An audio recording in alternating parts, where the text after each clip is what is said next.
Good morning प्यारे बच्चों। आज हम लोग भूगोल का नया चैप्टर, दूसरा chapter physical features of India, इसको हम शुरुआत करने जा रहे।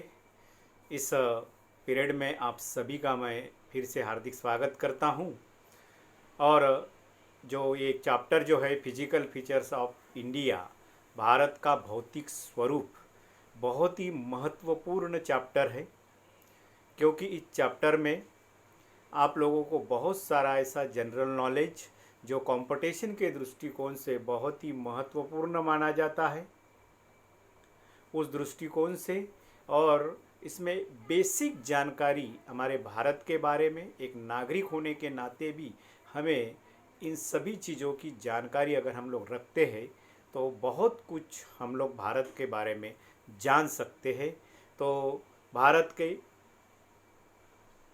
भौतिक स्वरूप, इसमें हम लोग सबसे पहले देखेंगे थोड़ा इंट्रोडक्शन।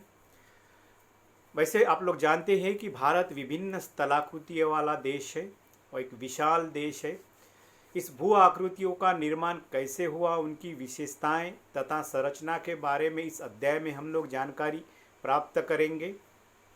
आप लोग जानते हैं भारत में अलग अलग स्थलाकृतियां हैं, जैसे पर्वत, पठार, नदियां, झीलें, तालाब, खाइया या घाटियाँ, कई सारी ऐसी स्थलाकृतियाँ हैं, मरुस्थल, द्वीप, पठार आदि। तो भारत में अलग अलग प्रकार के शैल भी पाए जाते हैं, अलग अलग प्रकार की मृदा भी पाई जाती है और उसका उपयोग भी अलग अलग कार्यों के लिए किया जाता है। भारत एक विशाल भूभाग वाला देश है। इसका निर्माण विभिन्न कालों के दौरान हुआ है, जिसने इसके उच्चावचों को प्रभावित किया है। मतलब भारत में जितने भी मेन अगर हम लेते हैं पर्वत, पठार, मैदान, तो इसका निर्माण बहुत ही प्राचीन काल से हुआ है और उस निर्माण करने वाले कारकों के बारे में हम लोग आगे अधिक विस्तृत जानकारी हासिल करेंगे। भूगर्भीय निर्माण के अलावा कई अन्य प्रक्रियाएं हैं, जैसे अपक्षय, अपर्दन व निक्षेपण के द्वारा भी वर्तमान उच्चावचों का निर्माण हुआ है। इसमें कुछ संशोधन हुआ है। मतलब प्राचीन काल के भूगर्भीय परिवर्तन के कारण भी भारत की स्थलाकृतियां में परिवर्तन आया है और वर्तमान समय में ये जो बाह्य प्रक्रिया है, अपक्षय, अपर्दन, निक्षेपण, आप लोग जानते हैं, पढ़े हैं सब लोग आप। अपक्षय मतलब शैलों का टूटना और फूटना। अपर्दन का मतलब होता है कि बहता जल या प्रवाहित जल, वर्षा, पवन, हिमानियाँ, ये जो कारक है, ये कारक अपने साथ अपर्दित पदार्थों को, ये जो शैलों के टुकड़े, बजरी, बालू, इनको अपने साथ एक स्थान से दूसरे स्थान पर ले जाते हैं। अपर्दन मतलब भूमि को काटना और छाटना, तो ये प्रक्रिया होती है अपर्दन में। और निक्षेपण यानी वेरी सिंपल, ये जो अपर्दित किए हुए पदार्थ जो है, ये पदार्थ निचले हिस्सों में जाकर जमा करना, उसे निक्षेपण कहते हैं। तो इसके कारण भी उच्चावचों में कई सारे परिवर्तन आए हैं।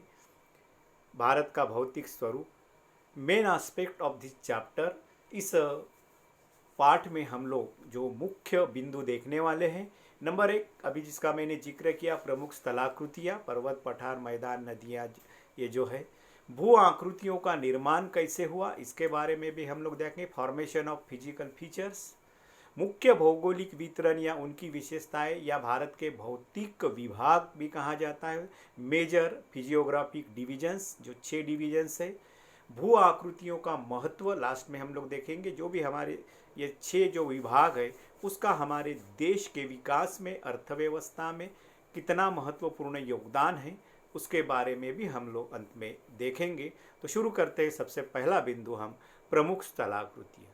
प्यारे बच्चों, भारत एक बहुत ही बड़ा विशाल देश है। भारत में पर्वत, पठार, मैदान, मरुस्थल एवं द्वीप आदि स्थलाकृतियाँ पाई जाती है। भारत में अलग अलग प्रकार के शैल और मृदा पाई जाती है और इनका उपयोग भी अलग अलग कार्यों के लिए किया जाता है। जैसे उदाहरण के लिए संगमरमर जैसे कठोर शैल का प्रयोग आप लोग जानते हैं ताजमहल बनाने के लिए किया गया है, और वर्तमान समय में भी लोग, जो अमीर लोग हैं, उसका बड़े बड़े मंदिर बनाने के लिए या स्मारक भवन बनाने के लिए भी करते हैं और घरों में भी करते हैं। तो दूसरी तरफ सेलखड़ी जैसे मुलायम जो शैल है, इसका उपयोग टेल्कम पाउडर बनाने के लिए भी प्रयोग किया जाता है। तो इस प्रकार से अलग अलग शैल भी हमारे देश में पाए जाते हैं। अब अलग अलग मृदा भी पाई जाती है भारत में, आप लोग जानते हैं। तो ये मृदा जो है इसका उपयोग भी अलग अलग फसलों के लिए किया जाता है। दूसरा हम लोग देखेंगे भू आकृतियों का निर्माण। This is the important aspect of this chapter. बहुत ही महत्वपूर्ण, फॉर्मेशन ऑफ फिजिकल फीचर्स। मतलब क्या होता है, सिंपल हमारे देश में हमने जो ये पर्वत पठार मैदाने हम लोग देखते हैं या द्वीप समूह देखते हैं, इनका निर्माण कैसे हुआ है। वैसे इसके दो कारक हमने देखे थे। एक भू आकृति जो है, भू अंतर्गत जो परिवर्तन है बहुत ही प्राचीन समय में आया है, और वर्तमान परिवर्तन जैसे हमने कहा अपरदन, अपक्षय और निक्षेपण। तो कुछ भूगर्भ शास्त्रियों ने भौतिक आकृति के निर्माण की व्याख्या करने की कोशिश की है। ये जो प्लेटें हैं इसको विवर्तनिक का सिद्धांत एक सर्वमान्य सिद्धांत माना जाता है कि इन प्लेटों का निर्माण कैसे हुआ है। इस सिद्धांत के अनुसार पृथ्वी की सबसे ऊपरी जो है परपट्टी, जिसको हम क्रस्ट कहते हैं, 7 बड़ी एवं कुछ छोटी प्लेटों से बनी हुई हैं। उसको हम लोग आगे मानचित्र में देखेंगे। प्लेटों की गति के कारण प्लेटों के अंदर एवं ऊपर की ओर स्थित महाद्वीपीय शैलों में दबाव उत्पन्न होता है। ये प्लेट घूमती रहती है, और घूमने का कारण आप लोग जानते हैं, पृथ्वी के अंदर जो खासतौर पे मेंटल में जो मैग्मा है, इस मैग्मा के कारण ये घूमती है। और परिणाम स्वरूप 3 प्रकार की क्रियाएं होती है इस गति के कारण, प्लेटों की गति के कारण। एक तो वलन होता है, फोल्डिंग, यानी कि 2 प्लेटें पास में आकर भूमि को फोल्ड होता है, जैसे हिमालय पर्वत का निर्माण हुआ है। दूसरा है फाल्टिंग, यानी कि भ्रशीकरण। कभी कभी क्या होता है, भूमि का कुछ हिस्सा ऊपर उड़ जाता है या नीचे धंस जाता है, उसको भ्रशीकरण की प्रक्रिया कहते हैं। और ज्वालामुखी क्रिया आप लोग जानते हैं, पृथ्वी के अंदर का ज्वालामुखी का जब विस्फोट होता है तब पृथ्वी के अंदर का मैग्मा जो है पृथ्वी पर आता है, जिसे बाद में हम लोग लावा कहते हैं। और बाद में वो एक के ऊपर एक जमा होने के बाद वो ठंडा हो जाता है और वो ठोस बन जाता है, और फिर वहाँ पर ज्वालामुखी पर्वतों का निर्माण होता है, या कभी कभी पठारों का भी निर्माण होता है। उस प्रकार से ये जो प्रमुख 3 कारक है, ये कारक जो है ये प्लेटों के गति से प्रभावित होते हैं। कुछ भूगर्भीय शास्त्रियों ने भौतिक आकृतियों का निर्माण की व्याख्या करने की कोशिश की। प्लेट विवर्तनिक सिद्धांत एक सर्वमान्य सिद्धांत है, और जैसे अभी कहा, इसके अनुसार परपट्टी पर 7 बड़े प्लेटें बनी हुई हैं। सामान्य तौर पर प्लेटों की गति को 3 वर्गों में विभाजित किया जाता है। लाखों वर्षों से ही हो रही प्लेटों की गति के कारण महाद्वीपों की स्थिति और आकार में परिवर्तन आया है। आज हम लोग जो 7 महाद्वीप देखते हैं, उन महाद्वीपों को जो आकार प्राप्त हुआ है या जो उनकी स्थिति आज पृथ्वी पर बनी हुई है, ये लाखों वर्ष पहले इसी प्लेटों के गति के कारण, या उसको ही कहते हैं विवर्तनिक का सिद्धांत, थ्योरी ऑफ प्लेट टेक्टोनिक्स। इस सिद्धांत के अनुसार ये एक दूसरे से अलग हुए हैं और आज की वर्तमान स्थिति बनी हुई है। तो ये जो अलग होने की या जो ये महाद्वीपीय प्लेटें बनने की जो प्रक्रिया है वो 3 प्रकार से होती है। नंबर 1 अभिसारी परिसीमा, कन्वर्जेंट बाउंड्री कहा जाता है। दूसरा है अपसारी परिसीमा, डाइवर्जेंट बाउंड्री कहा जाता है। और तीसरा है रूपांतर परिसीमा। हम एक एक कारक को हम लोग, एक एक गति को हम लोग विस्तृत रूप में देखेंगे। देखिए,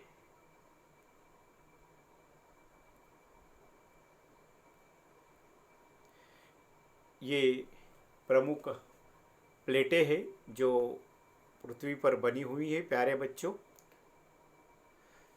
7 प्लेटें हैं। देखिए, नंबर 1 ये यूरेशियन प्लेट है। नंबर 2 ये प्रशांत महासागर जो है। तीसरी प्लेट जो है आपको इंडो ऑस्ट्रेलियन है। चौथी जो है अफ्रीकी प्लेट है। 5 है उत्तर अमेरिकी, और 6 है दक्षिण अमेरिकी, और 7 है प्यारे बच्चों ये अंटार्कटिक प्लेट। तो इस प्रकार से ये प्लेटें बनी हुई हैं और इसका प्राचीन काल से ही निर्माण हुआ। इसके अलावा छोटी छोटी प्लेटें आपको दिखाई देगी, लेकिन ये इम्पोर्टेंट प्रमुख 7 प्लेटें आपको ध्यान में रखना है। अब हम देखेंगे अभिसारी परिसीमा किसे कहते हैं। प्यारे बच्चों, कन्वर्जेंट बाउंड्री। जब कुछ प्लेटें जो है एक दूसरे से करीब आ जाती है तब अभिसारी परिसीमा का निर्माण होता है। इस आकृति में आप लोग देखिए, ये प्लेट देखिए, ये आगे जा रही है और ये उसके सामने आ रही है, एक दूसरे के सामने आ रही है। इसको अभिसारी परिसीमा कहते हैं। देखिए यहाँ नीचे देखिए, ये ऐसे स्थिति में प्लेटें जो है ये एक तो एक दूसरे के बीच में घुस जाती है, यहाँ पर आप देख सकते हैं। तो वो इधर की प्लेट जो है यहाँ घुस गई है। तो इस प्रकार से इससे फोल्डिंग माउंटेन भी बनता है। इसको आप लोग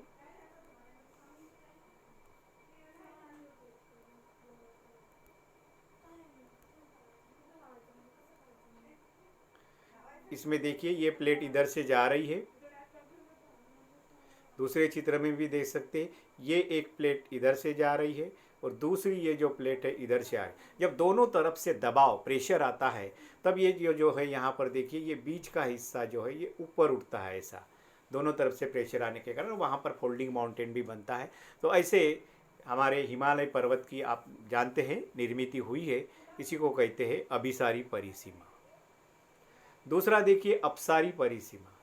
जब कुछ प्लेटें एक दूसरे से दूर जाती है तब अपसारित परिसीमा का निर्माण होता है। इस आकृति द्वारा आप लोग समझ सकते हैं। एक दूसरे से दूर देखिए, ये प्लेटें इधर जा रही है और ये दूसरी प्लेट इधर जा रही है, एक दूसरे से दूर जा रही है। यहाँ पर आप देखिए, जिसके कारण बीच में जो है ये दरार बनी हुई है और इस प्रकार से वहाँ पर भ्रशोन पर्वतों का भी निर्माण होता है और खाइयों का भी निर्माण हो सकता है। इस प्रकार से ये अपसारी परिसीमा है। उसके बाद में रूपांतर परिसीमा। जब दो प्लेटें एक दूसरे के करीब आती हैं तब या तो वे टकरा कर टूट सकती हैं या एक प्लेट फिसल कर दूसरी प्लेट के नीचे धंस सकती हैं। कभी कभी वे एक दूसरे के साथ क्षैतिज क्षैतिज मतलब हॉरिजॉन्टल में भी गति कर सकते हैं। ऐसे प्रक्रिया को हम लोग रूपांतर परिसीमा का निर्माण करते हैं। तो देखिए, ये रूपांतर परिसीमा, एक प्लेट जो है इधर चल रही है लेकिन क्षितिज है, मतलब समांतर है, और दूसरी प्लेट उसकी अपोजिट डायरेक्शन में जा रही है। तो कभी कभी ये टकरा के टूट भी सकती है या कभी कभी ये एक दूसरे के बीच में भी घुस सकती है। और ऐसे प्रक्रिया को यहाँ पर भी देखिए, ये जो है ये इधर जा रही है और दूसरी जो है इधर जा रही है। तो इस प्रकार से इस प्रक्रिया को हम लोग रूपांतर परिसीमा। तो ये जो प्लेटों की गति की ये जो तीन जो प्रमुख गति है, इन गतियों के कारण ही ये महाद्वीपीय प्लेटों का निर्माण हुआ है। यही वो सिद्धांत है। सबसे प्राचीन भूगर्भ अर्थात प्रायद्वीपीय भाग गोंडवाना भूमि का एक हिस्सा था। हमारा जो प्रायद्वीपीय भारत है उसको हम लोग गोंडवाना भूमि का हिस्सा मानते हैं। गोंडवाना भूभाग एक विशाल क्षेत्र में कौन कौन से क्षेत्र आते थे देखिए, भारत, ऑस्ट्रेलिया, दक्षिण अफ्रीका, दक्षिण अमेरिका तथा अंटार्कटिका क्षेत्र। इतना बड़ा भूभाग एक ही गोंडवाना क्षेत्र में आता था, मतलब वो एक ही पूरी प्लेट थी। और बाद में जब वो एक दूसरे से अलग हो गए तब वो आज उनका आकार और स्थिति हमें अलग अलग दिखाई देता है। और इसका निर्माण जो हुआ है ये संवहनीय धाराओं के कारण हुआ है। संवहनीय धाराओं ने भूपट्टी के अनेक टुकड़ों में विभाजित कर दिया और इस प्रकार भारत ऑस्ट्रेलिया की प्लेट गोंडवाना भूमि से अलग होने के बाद उत्तर दिशा की ओर प्रवाहित होने लगी। उत्तर दिशा की ओर प्रवाह के परिणाम स्वरूप ये प्लेटें अपने से अधिक विशाल प्लेट यूरेशियन प्लेट से टकराई।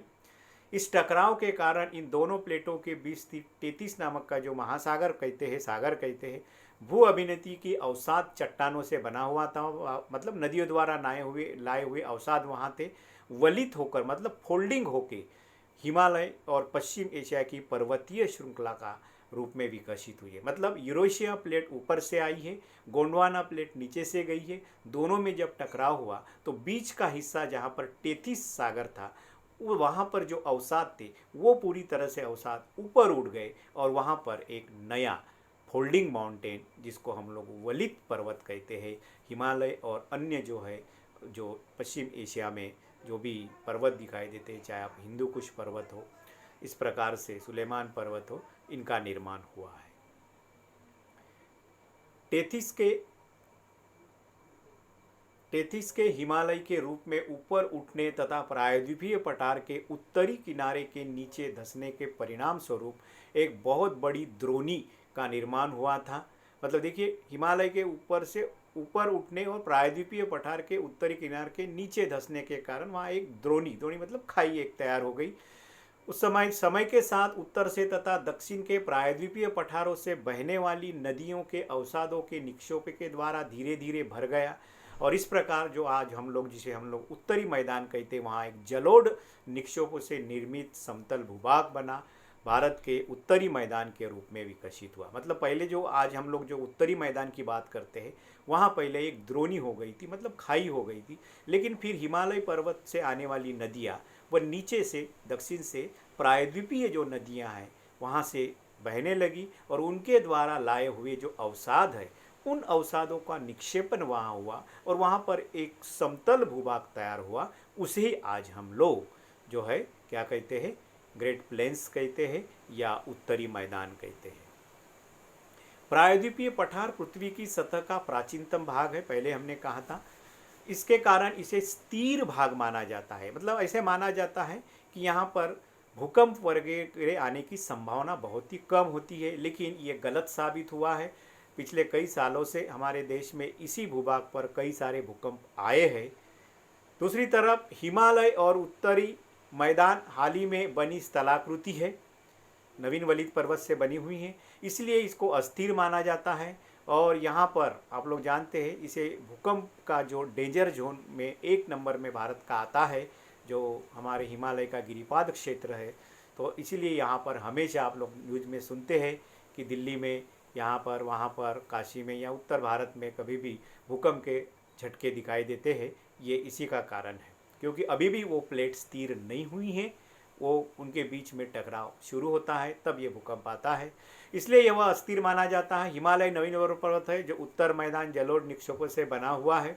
प्रायद्वीपीय पठार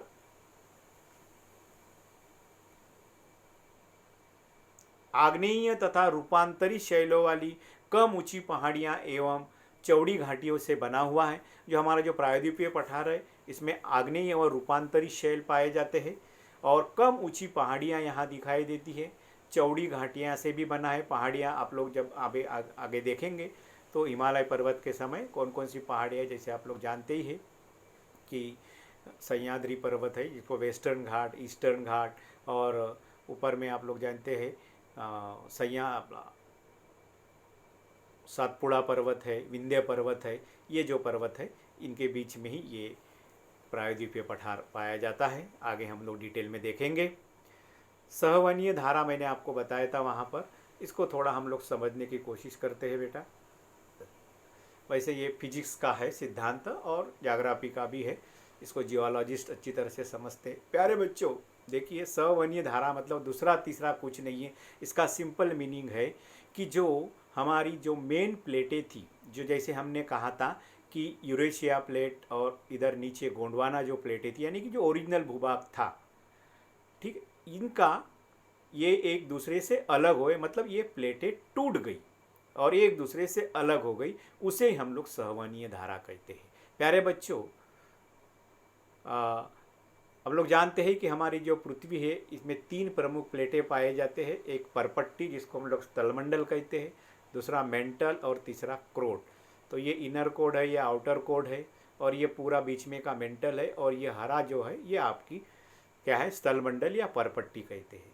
तो इसमें क्या होता है, सहवनीय धारा। तो ये जो मेंटल है प्यारे बच्चों, इस मेंटल में मैग्मा है, और मैग्मा के कारण क्या होता है, वहाँ पर जो है ऐसे मैग्मा के गति, यानी कि जो धारा है वो धारा, मतलब वहाँ मैग्मा के गति होने के कारण वहाँ पर ऐसे प्रवाह प्रवाहित होते हैं, और वो 2 तरीके से बहते हैं। एक ऊपर की तरफ, यहाँ पर देखिए ये जो है ये ऊपर की तरफ बढ़ रहा है, और दूसरे ये जो है ये नीचे की तरफ बढ़ रहे हैं, नीचे की तरफ प्रवाहित हो रहा है। तो जब जो है ये जो क्या कहते हैं हम लोग, सहवनीय धारा जो है ये ऊपर की ओर बहती है, तब ये देखिए यहाँ से ये बीच का हिस्सा ऊपर उठ गया है, ठीक है, ये पूरी तरह से ऊपर चला गया है, तो उसे कहा जाता है सहवनीय धारा सिद्धांत। इस सिद्धांत से भी इन प्लेटों का निर्माण हुआ है, और दूसरा तरीके से जो नीचे आ गया, जब ये नीचे आ जाता है तो यहाँ पर देखिए ये टूट जाता है, यहाँ पे टूटा है और यहाँ पे टूटा है, और इस प्रकार से ये भूभाग इधर अलग हो गया, इधर ये अलग हो गया और इधर ये अलग हो गया। तो इस प्रकार से ये जो मुख्य हमारे जो प्लेटें थी या भूभाग था, उसको हम इसका जो है संवहनीय धाराओं के कारण इसका क्या हो गया, अनेक प्लेटों में निर्माण हुआ, और इसी के कारण आज जो है हम देखते हैं ऑस्ट्रेलिया अलग, भारत अलग, अफ्रीका अलग। आप लोग जानते हैं दक्षिण अमेरिका और अफ्रीका का हिस्सा पहले एक ही साथ जुड़ा हुआ था, लेकिन इसी संवहनीय धारा सिद्धांत के कारण उसका क्या हो गया है, अलग अलग उसका विभाजन हो गया, वो एक दूसरे से दूर चली गई, और इसी के कारण आज उनकी स्थिति है। तो यहाँ पर ये चैप्टर समाप्त हो गया है। इस पर माफ़ कीजिए, ये भाग समाप्त हो गया है पहला। प्लेटों की गति के आधार पर प्लेटों का वर्गीकरण कीजिए। भारत की भू आकृतियों के निर्माण की प्रक्रिया का वर्णन कीजिए। ये 2 महत्वपूर्ण प्रश्न इस पर है, इसको आप नोटबुक में लिख लीजिए। हम यही रुकते हैं, कल हम लोग देखेंगे इस चैप्टर का जो महत्वपूर्ण बिंदु है, भारत के प्रमुख भौतिक विभाग या भौतिक वितरण, जिसमें भारत के प्रमुख 6 भौतिक विभागों की विशेषताओं का हम लोग अध्ययन करेंगे। तब तक के लिए धन्यवाद।